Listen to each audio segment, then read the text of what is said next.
누가복음 22장 20절 말씀 마음을 집중하시고 함께 읽어보십니다. 저녁 먹은 후에 잔도 그와 같이 하여 이르시되 이 잔은 내 피로 세우는 새 언약이니 곧 너희를 위하여 붓는 것이라. 아멘. 40일 순례 여정 중에 오늘 17일째를 맞이합니다. 벌써 이 사순절 순례 여정도 중반에 이르고 있어요.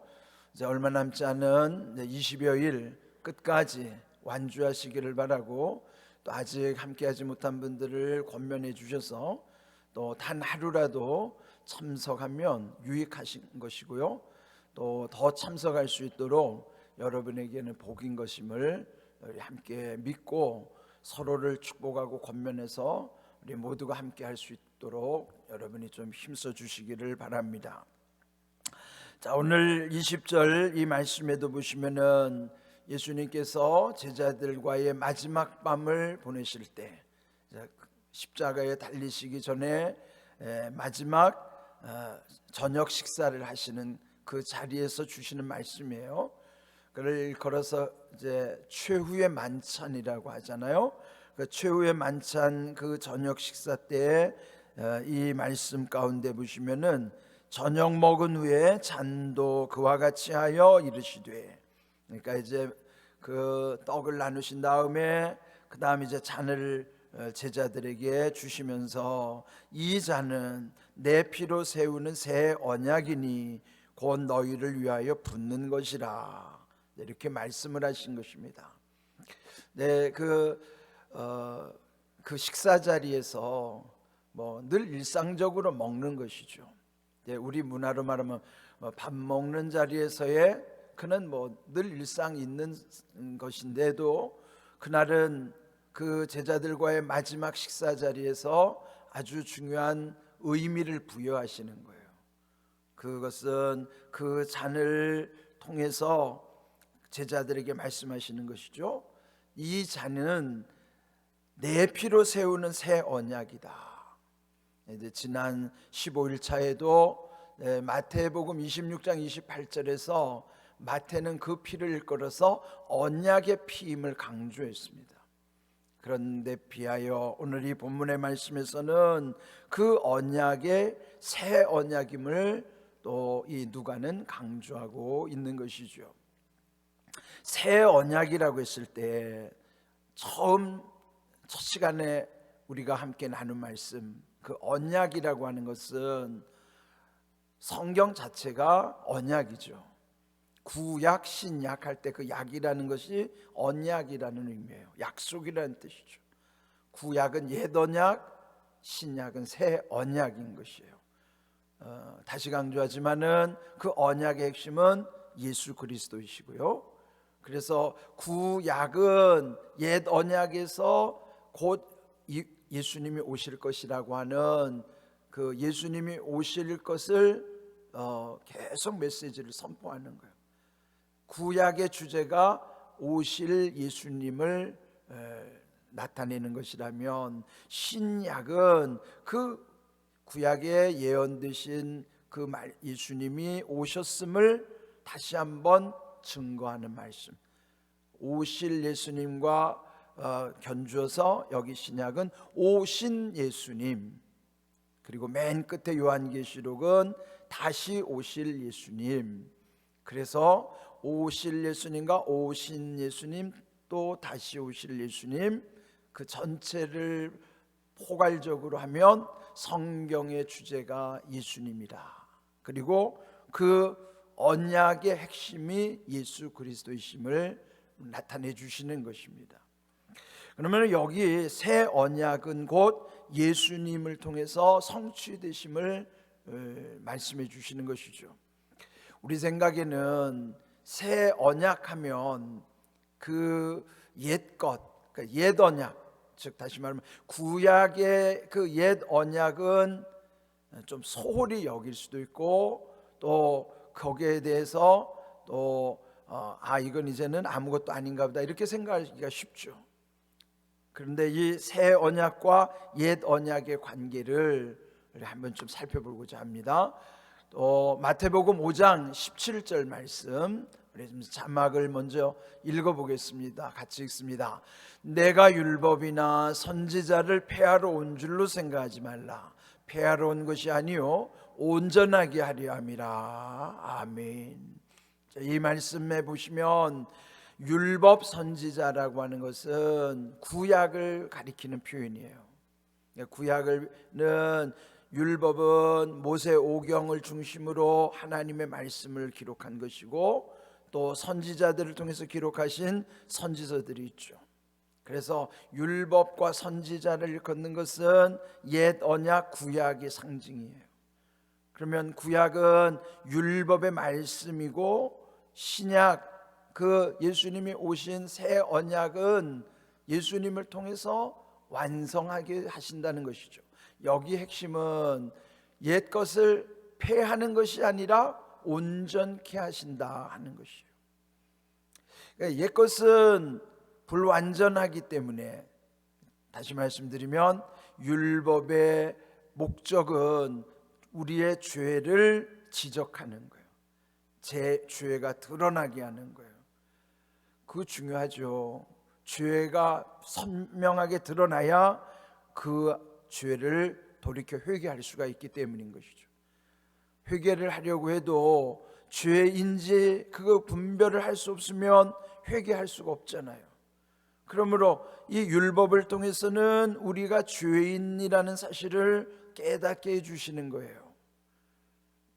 여러분이 병원에서 이 검진을 받을 때 내 몸에 이상이 있는지 없는지를 아주 분명하게 이게 다 검진이 되어야 되잖아요.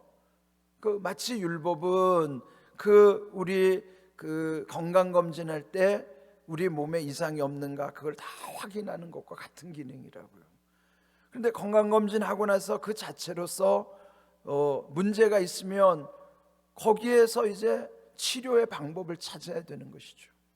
정확한 진단이 있어야 또 거기에 합당한 진료를 할 수 있는 것처럼, 죄가 뚜렷이 드러나야 이 죄를 회개하고 또 그 죄의 문제를 온전하게 여기 하시는 분은 예수님밖에 없으시잖아요. 그래서 주님이 오신 것은 그것을 폐하는 것이 아니라 불완전한 율법이지만 우리의 죄를 드러나서 선명하게 하고 나면 그로 인하여 회개하고 또 새로 영원한 언약 가운데서 예수님으로 인하여 소망을 바라볼 수 있기 때문에, 그래서 온전하게 하시는 분은 예수님이신 거예요. 그래서 히브리서에도 보면은 믿음의 주요 또 온전하게 하신 예수님을 바라보자. 그래서 그 예수님이 믿음의 주요 또 온전하게 하시는 분이라는 사실을 우리에게 깨우쳐 주시는 것입니다. 오늘 이 주신 말씀에도 보면 그 주님이 그 피로 세우는 새 언약, 그 피로 세운다는 것은 주님이 십자가에서 죽으심으로 그 새 언약을 완성하시는 거예요. 성취하심으로써 주님의 십자가를 바라볼 때마다 거기에는 우리의 십자가를 속에서 크게 두 가지 의미를 늘 기억해야 되는 거예요. 그래 보면 이제 천주교의 십자가와 우리 개혁교회의 십자가가 다르죠. 천주교의 십자가는 예수님이 죽으시는 그 형상이 있어요.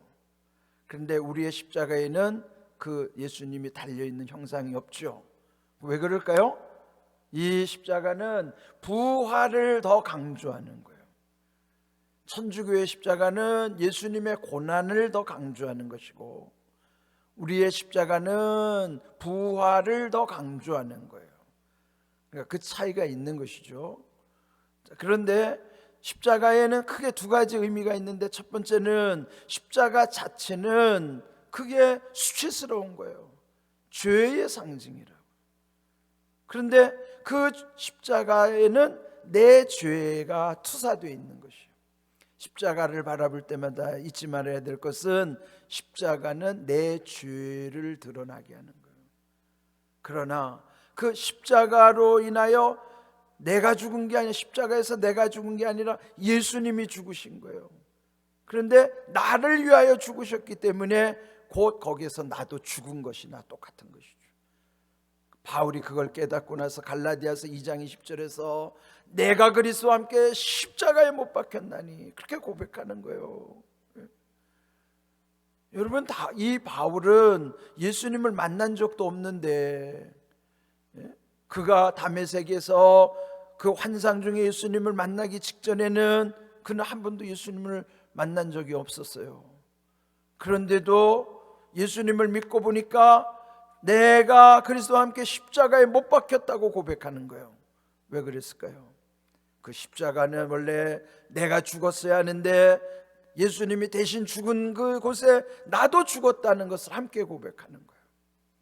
십자가는 첫 번째 내 죄를 드러나게 하는, 내 죄를 그 십자가에서 바라봐야 되는 거예요. 그런데 내가 죽지 않고 예수님이 죽으셨을 때 나도 함께 죽었다는 그런 우리의 신앙의 고백을 갖게 하시는 것이에요. 거기에는 나의 죄를 십자가에서 못 박아 주셨을 뿐만 아니라 주님과 함께 내가 부활했다고 하는 것을 그 십자가를 통해서 보여주시는 거예요.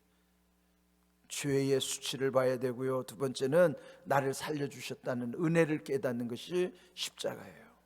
그래서 여기 그 피로, 주님이 흘리시는 그 피로 세우는 새 언약이라고 표현했고요, 곧 너희를 위하여 붓는 것이라. 포도주의 그 잔에다가 부어지는 것처럼 이 붓는다는 그 원어의 표현은 예수님이 십자가에서 피가 흐르는 표현과 똑같은 의미예요.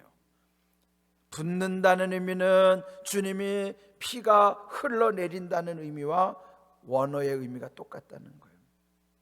그러니까 이 새 언약 속에서 예수님의 죽으심과 부활을 통해서 우리를 구원하시고 또 우리의 죄를 온전히 다 씻어주심으로 말미암아 천국의 소망 갖게 하시고 천국 백성으로 우리의 삶을 새롭게 하셨다고 하는 우리 삶의 새로운 변화의 삶을 살아가게 하시는 근거가 되는 말씀입니다. 이제 오늘 주신 말씀, 영원한 언약은 그래서 새 언약으로서 예수님이 십자가에서 성취하시고 그 부활로 인하여 우리는 새로워졌다고 하는 그 믿음, 그 고백을 우리 안에 함께 새기는 것입니다. 이 40일 순례 여정 속에 여러분에게 주신 이 새 언약을 굳게 믿으시고 우리도 늘 주님을 닮아가는 거룩함의 변화 속에서 하나님의 은혜를 더 많이 경험하는 삶이 되기를 주님의 이름으로 축복합니다. 자, 오늘도 이 말씀 샤우팅을 하는데요, 두 번을 끊습니다. 저녁 먹은 후에 잔도 그와 같이 하여 이르시되, 한번 끊고요, 이 잔은 내 피로 세우는 새 언약이니, 새 언약임을 마음에 새깁시오. 곧 너희를 위하여 붓는 것이라. 누가복음 22장 20절 말씀. 아멘. 자, 우리 샤우팅 준비합니다. 시작. 저녁 먹은 후에 잔도 그와 같이 하여 이르시되, 저녁 먹은 후에 잔도 그와 같이 하여 이르시되, 저녁 먹은 후에 잔도 그와 같이 하여 이르시되, 이 잔은 내 피로 세우는 새 언약이니, 이 잔은 내 피로 세우는 새 언약이니, 이 잔은 내 피로 세우는 새 언약이니, 곧 너희를 위하여 붓는 것이라. 곧 너희를 위하여 붓는 것이라. 곧 너희를 위하여 붓는 것이라. 누가복음 22장 20절 말씀. 아멘. 새 언약으로 여러분의 삶의 날마다 새 힘을 얻기를 주님의 이름으로 축복합니다.